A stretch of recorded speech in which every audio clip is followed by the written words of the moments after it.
Welcome to the Wellness for Women show, where we talk about life, weight loss, and everything in between. I'm Faye Caseman, founder of the AAA Way Life and Weight Loss Programme, and I'm here to help you put together the pieces of life and weight loss for one last time.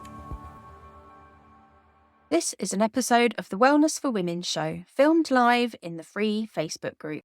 Hello, and welcome to episode number 88 of the Wellness for Women show. And what I'm covering today is something sometimes is glaringly obvious, like wow, sort of alarm sound moments going off in our head, but something that also can be a sneaky, cheeky little number that you don't even know that you're doing it. And it is entitlement eating. So you'll have all had these moments, now probably many, many moments where you've taken yourself off for a little peek in the fridge or cupboard, or reached for a glass of wine after a busy day to celebrate a success, to ceremonially welcome in the weekend, or perhaps after an emotional roller coaster of a day. You may get those again of these wow, and alarm sound thoughts pinging off in your head of, I deserve this, or I've had a rough day, or I need this, or maybe you're dealing with deserving by stealth, which I'll talk about later. And today I'm going to shine a light on this sneaky little saboteur, and we are going to take a lovingly curious look at how it manifests itself, how you can recognize it, and the next steps you can take in order to overcome this and reclaim your relationship with food in a way that obviously enhances your well-being. And if you're actively working on it, weight loss. But of course, I work on helping you with your relationship with food with or without weight loss. So let's dive in. Let's put together, as usual, the puzzle pieces together for your life, your well-being, and like I say, if you're working on it, weight loss. So what is entitlement eating? So I'm just realizing that I perhaps actually need to add entitlement to my ease of eating. So I think I'm up to about 7 E's. I started off with the 5 E's of eating, found another one along the way. Now I think I'm at about 7, although this could be argued to fit into emotional eating, really, which was one of the E's, obviously. So maybe I need to subcategorize. I'm not sure if I can keep going with the E theme. But what I want to share with you now is, of course, my definition of entitlement eating. But you can, at the end of the day, make your own, as this is what the AAA Way method is all about. It's about finding out and super sleuthing what happens in your life and your weight loss. But I'm here to act as your guide and your companion on that journey. So entitlement eating for me is justifying the eating of food as a reward, maybe as a result of a coping mechanism for emotions, for stresses or other pressures. It's that inner voice telling you that you deserve that extra slice of cake because you've had a tough day, or that you've earned a glass of wine as it's the weekend. And it's often mindless consumption that, with the intent of it to usually bring you some kind of relief from a bad day, relief from an argument, reward sometimes of a job well done. And it can be used to distract you from your feelings, or with the intent of making you feel better. So it's a common pattern that many of us fall into without even realizing it, those patterns and habits that we've formed again over the years. And maybe, if you could look back and think about your history with food, maybe you were rewarded with food. Maybe you're rewarded for doing your homework, or told that if you ate your dinner, you'd get pudding, or that you could have an ice cream on the way home if you were good at granny's. And these patterns of using food consumption as a form of reward or bribery in some cases, and also for comfort, can become deeply ingrained within us.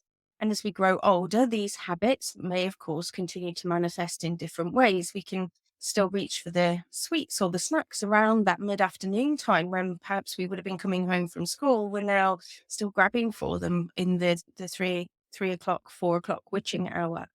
We might find solace in a glass of wine or beer after a long day. Now, okay, we perhaps didn't do that in childhood, hopefully not. But again, it's these automatic responses. It's our go-to solution when we're faced with stress or negative emotion often. And as a society, weekends have been put on a pedestal, a time when we can let loose and shake off the working week, when we can go ham on booze and food to reward, for fun to reward ourselves after a busy week. And there are ultimately countless influences that could be fueling your desire to indulge in food as reward when you're not truly hungry. So again, just to remind you that this is about when you're eating for not because of physical hunger, because if you're hungry, eat. We're working on intuitive style eating. And so the whole point is about listening to our body. But it's about sometimes where we can use food for reasons that perhaps are not for that fuel for our body. Now, again, don't get me wrong here. Enjoying our food, desiring food, having food as a celebration is not wrong. Nothing is right or wrong. Food should be enjoyable. It should be savoured. That's why I work on encouraging you all to use food freedom rather than restrictive diet methods. But food, just like other, like alcohol and other substances, if used excessively as a coping mechanism or as a reward, is what we're looking to check in on. Is there a way that you're perhaps showing up around food that is hindering you rather than helping you? Are you using food or alcohol as a reward or relief at a level that is mindful and in moderation, or are you unconsciously filling voids or trying to get rid of your emotions through these habits instead of addressing what is the underlying issue?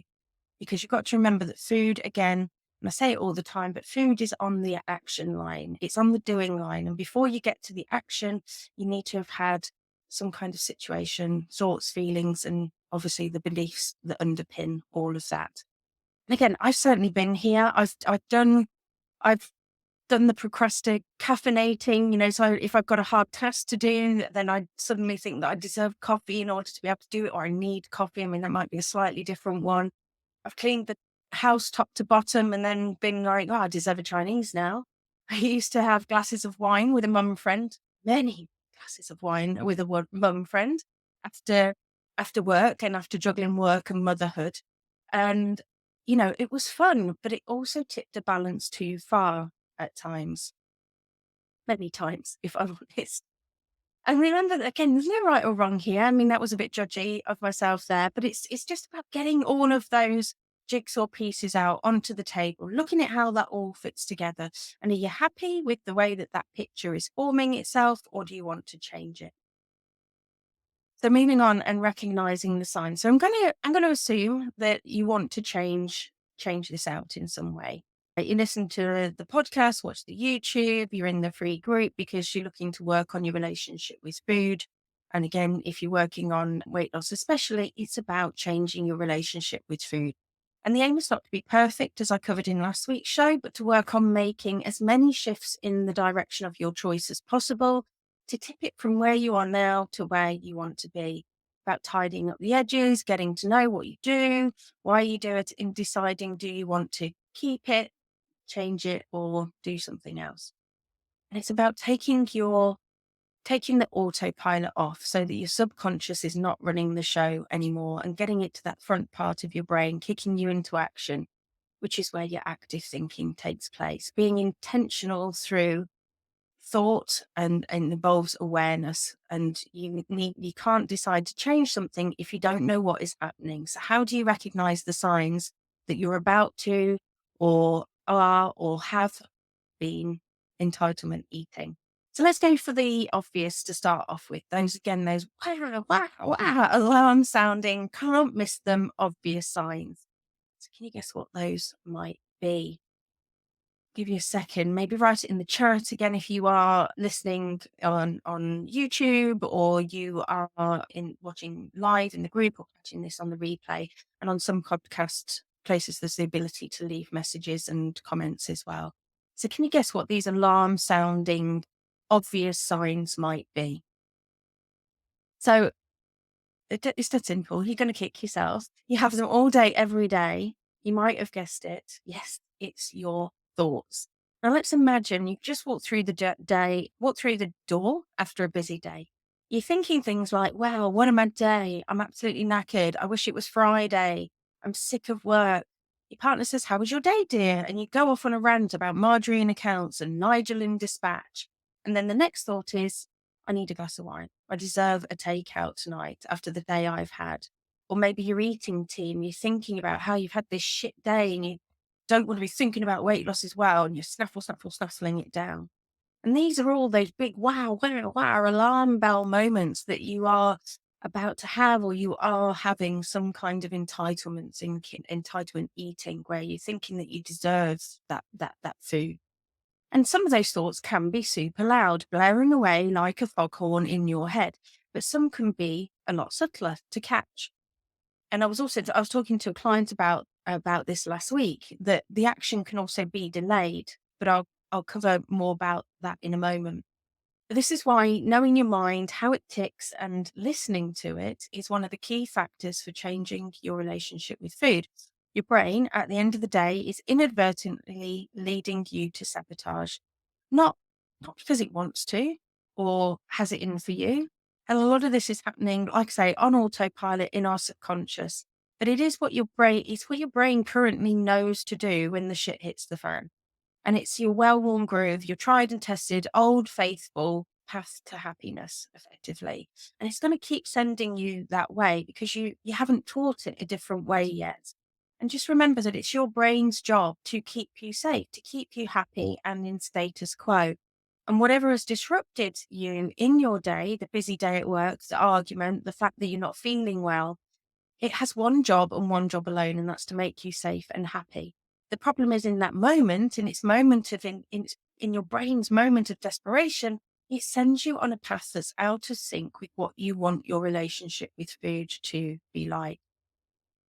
So how else can you also know that some entitlement eating is about to go down or is going down? So I'll pause again just for a minute. Let me know in the comments, in the chat. So your next set of alarm bells are your feelings. What is your body trying to tell you? So a feeling is a vibration, it's a sensation in our body. But again, are you listening? Maybe you are feeling scattered. Maybe you can tell that you're feeling noticeably stressed or upset. Maybe you are angry. Maybe you're sad. Maybe you're wanting. This is where awareness of your body and mind starts to mix and it can all come into play. And so again, you can have some glaringly obvious moments, those big alarm bell type moments. We all know what feeling super stressed at work is like and how that could then lead to grabbing a pack of donuts and rage eating. It's obvious, but often it's not always that obvious. And the thing with our thoughts and feelings is that they get trapped. So some of them get stuck for years, which then form further beliefs, which is what I work on with belief coding. But generally, they can get trapped throughout the day and they can get trapped throughout the week as well. So let's say again, you have a busy day whilst at work, you're feeling stressed, you can feel pressure in your chest, the stiffness of your shoulders, you're a bit snappy, a bit cranky. These are all signs that, again, you're carrying your thoughts and emotions in your body, but you're carrying on with your day because you don't have time to be stressed, remember. You're too busy holding it all in. You want to cry, but you don't have time. A headache perhaps starts to form. Ultimately, you just want to lie down and for the day to be over. And you're already dreading the next. And then it's 5 o'clock. Ding, ding, ding. The day's over. Thank Crunchy. You are free. You think to yourself, what a day. You can't wait to get home. The glass of wine will go down well tonight. Maybe I'll have two. It's been a particularly difficult day. And what you don't realize in those moments when you're having those relatively normal thoughts is that you're actually priming your brain in that moment to be heading towards the wine. So of course it's naturally going to go to the wine, it's going to go to the food, whatever it might be that you're thinking about. And those relatively innocent thoughts that are helping you to perhaps compartmentalize your day, they're all getting stored up here in that supercomputer, and it's going, oh, okay, bad day, glass of wine, bad day, glass of wine. So maybe you get out the car or get into the car, should I say, and you start your commute. Maybe you pop on the radio, you blast out a few tunes. Maybe you stick on your favorite life and weight loss podcast, wink, wink, and you start to feel your shoulders gradually dropping. And maybe by the time you get home, you are feeling a little better, a bit more human, less fraught, still a bit tense, maybe that headache, but you feel a little bit of relief for being home. Now, maybe you either head into your own night routine at this point, or maybe you've still got more adulting to do in terms of housework or kids to look after, which is then again stretching out that already busy day, which leads to the storing of more thoughts and emotions that you're then holding on to as you don't have time to lose your shit. But also by now, you've almost kind of forgotten the day at work cognitively. You're already thinking about the next thing. But the problem is your subconscious hasn't. It absolutely remembers what happened earlier in the day. And at the back of your head, there's this little girl having a full-on meltdown, but she's been put on mute. But she's still there, tugging away at your thoughts and feelings in the background, leading to perhaps a general feeling of disease, but nothing like what you had when you were at work. So you aren't really thinking about it, not in the same way as you perhaps were a few hours ago. Like I say, she's still there. And so then when it comes to you heading for the food, standing in front of that refrigerator or cooking that evening meal or eating the evening meal, she's still screaming, help me, send me the donuts, because she's not got over the day, because we haven't released off the emotion. We haven't let go of the thoughts and feelings that we've had throughout the day. And it's these lower level build up moments that are really the ones to watch, as they happen more than you might notice or think. So before heading towards the cupboards or the fridge, before you sit down to undertake the action of eating or drinking, really try to build in a pause. It doesn't have to be long, and just acknowledge what's happened, but just acknowledge what's happened in the day or even the week, because these are also things that can build up throughout the week. What have you been thinking? What have you been feeling? What are you thinking and feeling now? And is there a little girl at the back of your head pulling those strings, leading you into a path of some kind of entitlement eating? So can you think of other ways you may know you're about to or are entitlement eating? And so again, the clue, if you're in the membership or you've listened to previous episodes, think here about what you know from the mind injury talks that I've done. It's your actions, right? So remember that your thoughts lead to your emotions, lead to your actions, lead to your results. So your actions are going to give you a sign too. And if you've not caught your thoughts and feelings, so do you have a donut hanging out your mouth and an empty four-pack wrapper on the floor? Has the wine bottle suspiciously got less than a glass missing? Have you been picking whilst cooking that dinner? Again, a common one for us to do. Have you been hovering around the fridge whilst standing there deciding what to cook? These again could be all signs. They're all signs that something's going down with the food, right? And again, I've done all of these too. And it's about taking this loving and honest look at your life and your food. Maybe you've also then, like I say, you've had this bad day, busy day, whatever you want to call it. And so then you've piled your plate high with food, regardless of whether you were actually hungry or not. And the thought of scaling back or practicing any kind of moderation doesn't cross your mind, and you've just consumed it all. Maybe you're again absently minded, you're eating as an automatic absent-minded response, just munching on snacks without any real hunger cues, just to again try and escape the feelings. Are there other actions outside of the food and the original stressors that are showing signs that aren't well, or, that all is not well? So are you feeling really physically drained? Have you had a tiff with your partner? Have you snapped at the kids? Have you kicked the recycling box when it wouldn't fit in properly? Again, might have done a few of these too. The ultimate place, that this will show though, is then in your results. And you then have to then say, well, is this what's then stopping me from getting me to wherever I want to be? And the cycle can then continue. So how do you break the entitlement trap? There's ultimately so many ways that you can break the trap. And if you're a member, you can grab this week's resource, of course, and you can reach out in the Wellness for Women dedicated members group. If you're not a member, you know where we are. The link is in my bio or in the description if you're watching podcast or YouTube. And I'd love to help you to put together your unique life and weight loss puzzle picture. Okay. But the key here is the AAA way method. Of course it is. It's my method. It's what I talk about all the time.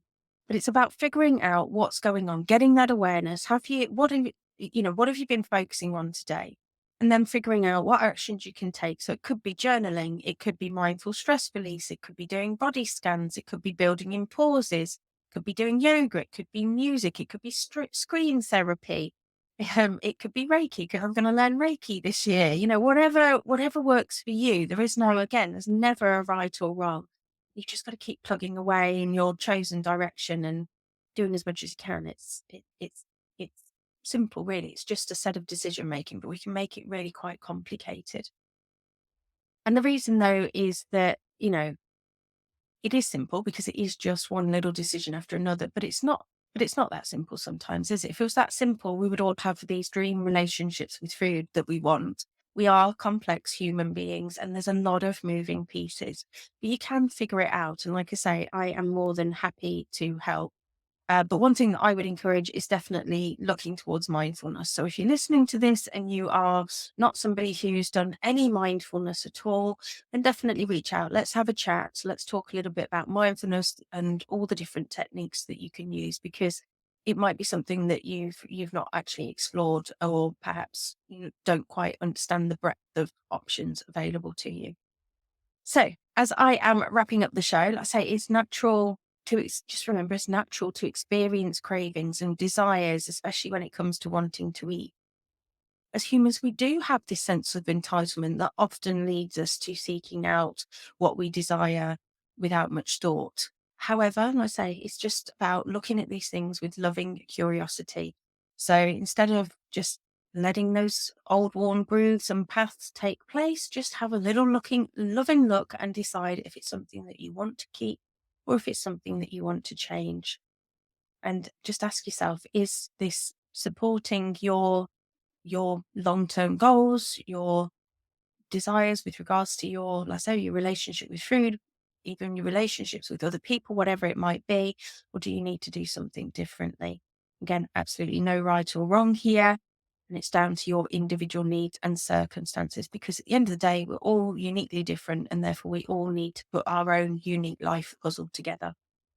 So, just as a reminder, just to finalise, like I say, members, head to your portal, grab this week's complimentary resource when this is all live. It's going to help you to look more at whether entitlement in and eating is showing up for you, and I'm going to offer you a solution for how you could attempt to tackle that with the resources that's in the membership. Not yet a member, want to look at one-to-one work, reach out to me. Let's have a natter. And other than that, I'm going to send you a lot of love, because it's fun. That was a very dodgy heart. A lot of love on this Valentine's Day, and I will see you all next. Bye for now. Thanks for listening, and don't forget, if you want to boost your life and weight loss the AAA way, check out the relevant links for today's show in the description. Speak soon.